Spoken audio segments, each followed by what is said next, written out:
লোকে বলে মেয়েরা নাকি জন্মগত পরিষ্কার। কথাটা একদমই সত্যি। বেশিরভাগ মেয়েরাই পরিষ্কার পরিচ্ছন্ন থাকতে পছন্দ করেন, কিন্তু যাদের ছোট বাচ্চা আছে তারাই একমাত্র জানে যে পরিষ্কার থাকাটা কতটা কষ্টসাধ্য হয়ে পড়ে। তার উপরে আবার আমার বাচ্চাটা খুবই ছোট, মানে ওর বয়স মাত্র 1.5 বছর। সেজন্য ওর সব কিছুই তো মাকেই করতে হয়।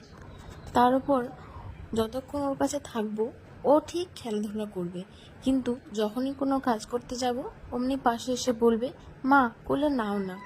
এরপরে কি আর তাকে কোলে না নিয়ে থাকা যায়? তো গত 3 মাস ধরে আমার এই শোকেসটা একদম ওগোছালো হয়ে আছে। দেখে আমারই কেমন গা ঘিন ঘিন করছিল।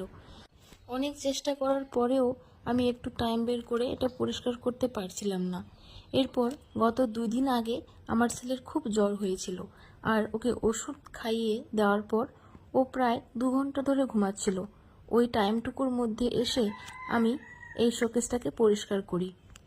আচ্ছা, এই যে ব্যাগ দুটো দেখাচ্ছি, প্রথমটা দিয়েছে আমার ননদ, যেটা ও ব্যাঙ্গালোর থেকে আমার জন্য এনেছিল আমার বিয়ের সময়। আর দ্বিতীয়টা হচ্ছে আমার মাসি এনেছিল দিল্লি থেকে। তখন অনেক ছোট ছিলাম, তাই ব্যবহার করা আর হয়নি।